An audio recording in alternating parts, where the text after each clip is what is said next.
The first thing I heard was about the invention. I didn't really know, I knew her name, but I didn't know much about her career as an actress. And so then I think I probably went to Wikipedia, and I heard about the book Hetty's Folly, and I bought a copy of Ecstasy on eBay. And so, there's so many conflicting stories about her life. What's true, what's not. I would tell people she dressed up as her maid and escaped, and then I'd read something else like that never happened. I'd be like, oh, I feel so foolish for having said that. And then somebody else would say, no, I think a version of that did happen. And so the facts of her life seem to be so implausibly dramatic, but they just might have been.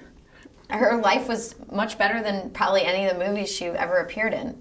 I think that it's really important to restore not just Hedy Lamarr, but all of these women to the history of technology, to the history of STEM, because so many of them have been erased, whether it was the women of the ENIAC project at the University of Pennsylvania, who are some of the very first computer coders and programmers in the world, who really helped invent the idea of what a computer coder is, or even Grace Hopper, who is relatively well known, but not known by the general public.